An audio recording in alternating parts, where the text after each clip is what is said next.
Welcome to the InfoMullet YouTube channel. If you enjoy this content, please like or share.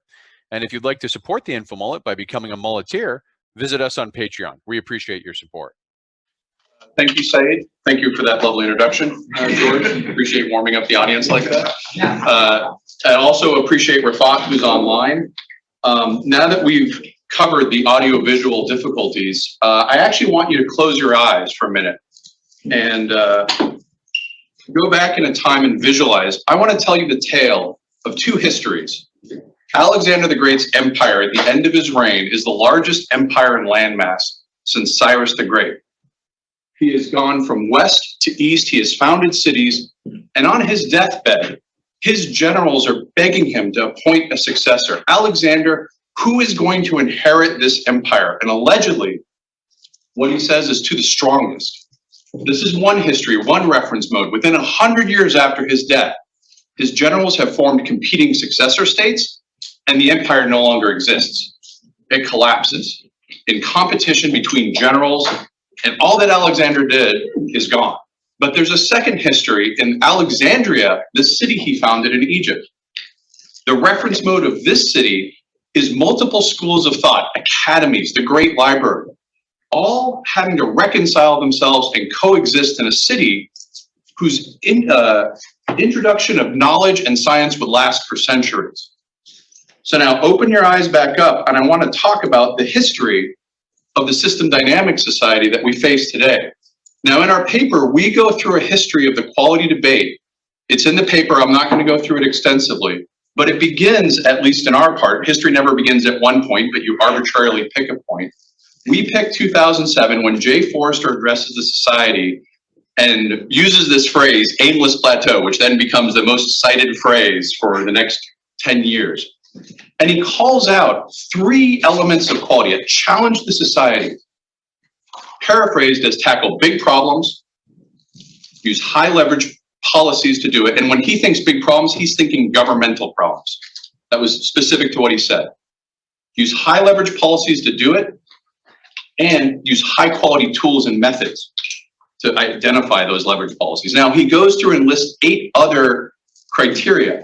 But from this point in 2007, the history that we're going to talk about today begins going forward today. And this is the history of the debate among people who heard that message and then answered it in different responses and different perspectives. And the question is the behavior mode of only the strongest the best behavior mode we have? When we went through and looked at this history, what clearly arose in this history, and also as you go back further back in system dynamics and look at it, all the contributors, Dana Meadows, Forrester, all the contributors, you see this, we're dealing with complex systems. And as you deal with complex systems, we can't validate them. So the confidence measures we use become crucial. The audience we're answering a question for becomes crucial. The problem we're trying to solve, very small changes in your mental model of who am I working for? What problem am I trying to solve? What is going to help? Will arrive at confidence measures that are prioritized in different ways. And from these mental models, we see this emergence of schools of thought. Now, I want to be very careful here on behalf of Saeed and Raafat, who will take me out back and hurt me if I don't say that this is an early work. We are not saying definitively, these are the schools. We're trying to start a dialogue and discussion, and we use the schools as a useful heuristic. When I talk about schools throughout this, don't think like a prison complex with a fence that once you get in, you can't ever get out. We see schools as mental models a practitioner, a good practitioner, might shift and move through. They might have access to several different schools that they can apply based on the circumstance. And we also don't type people as being in schools of thought because people themselves change throughout the careers, they have different circumstance. But we also think beginning to discuss things like the quality debate, things like papers, if we begin to recognize these schools and how they arose and what they serve, that could be useful for the ongoing discussion. Now, this is a lot. Again, the paper's up on ResearchGate, but there are 4 schools of thought. And I'm not going to go through the whole chart because it's a bit of a word salad and probably hard to see for folks. Oh, they've got one on the right there. But I want to go through the leftmost column, the school of thought, what the mental model of people in that school is, what they look for in their confidence building goals, and then jumping to the far end, which is how do they define quality? So the first school of thought is empirical, and we call them scientists or empiricists. This is the mental model. They pursue confidence building so that the findings are true and replicable. This is the tradition, the great tradition of scientific inquiry that we are so familiar with. This school fits closest to that school in nature. And the audience that they're serving for is the quality is defined as publication in high quality, rigorous academic journals. Very high standards, very rigorous detail, because they want those findings not to just sit on a pedestal, but to be challenged, to be stripped down and errors found, and the scientific method that has gotten us so much continue to build and improve. These are the empiricists. The structuralists, on the other hand, they take an approach of a complex system, somewhat like a philosopher. They want the findings to have an explanatory verisimilitude. That means it's not the real world, because a simulation never can be the real world, but this is an explanation that's close enough to the real world to provide insights, understanding, and explanation. Their quality is defined by increasing the understanding of that complex phenomenon. Now, we're not saying that they don't want to publish in journals either, that we're not trying to get into sort of ticky-tack. These are notional things. Of course, empiricists want to bring broad understanding, and of course, structuralists want to get published in journals, but we're trying to identify what distinguishes those schools of thought. The third, the pragmatists, these are the policy engineers. They're out there doing the work. They're working directly with clients and stakeholders and communities to solve problems within constraints that are often outside their control. Availability of resources, availability of time, availability of competing pressures.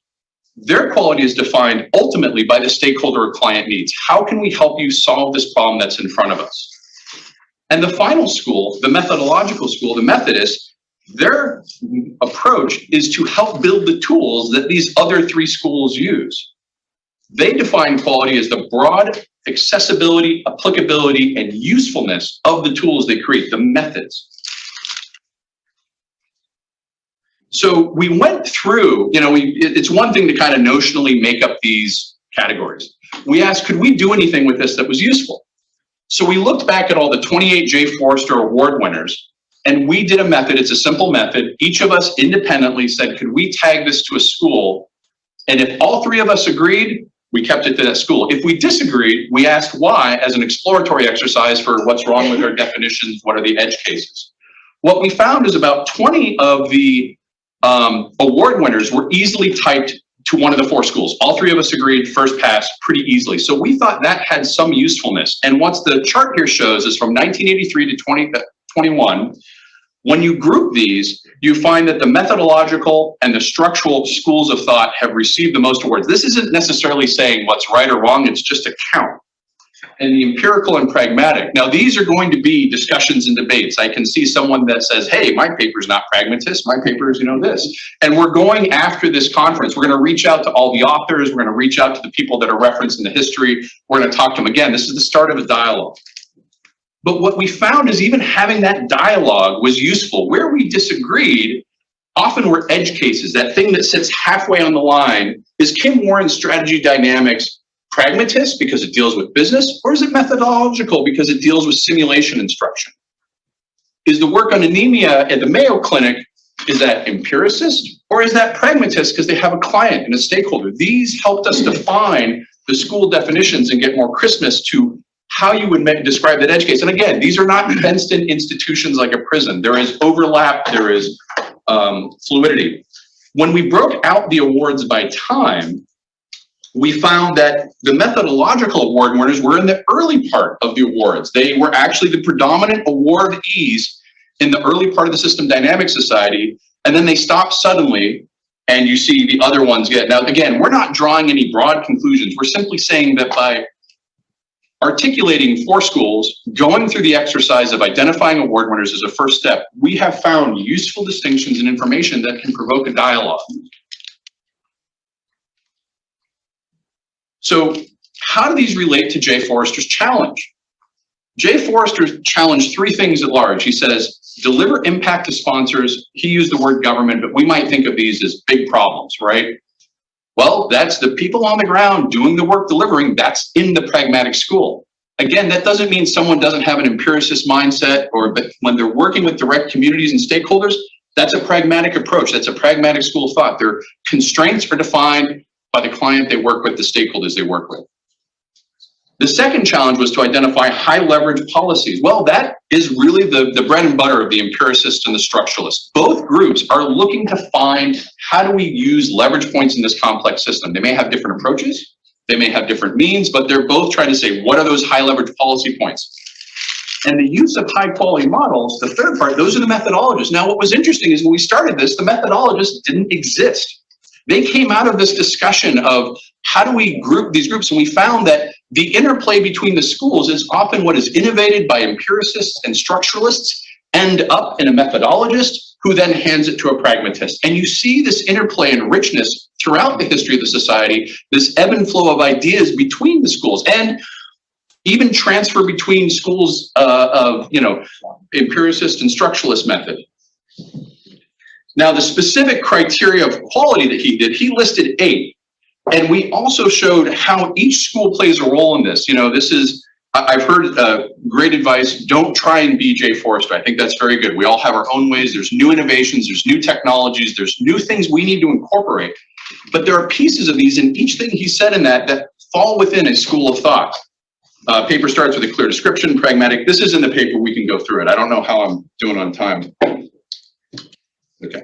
So we're going to continue this research. Again, this is a start. This is a useful heuristic at best. This is a notional qualitative discussion.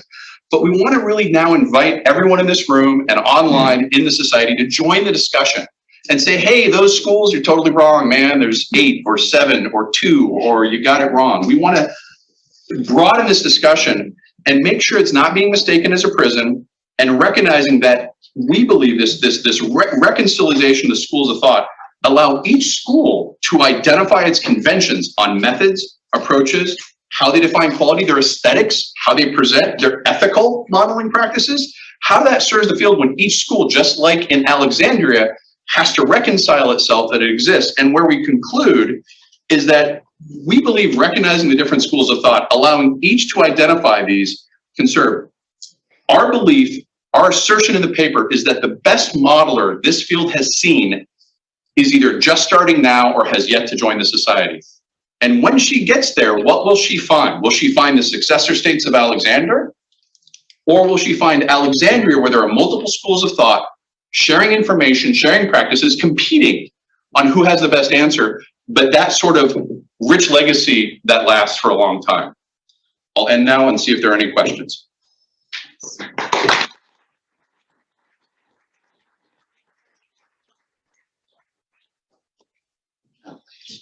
How do I know if there are questions? Oh, I'm on this Zoom here.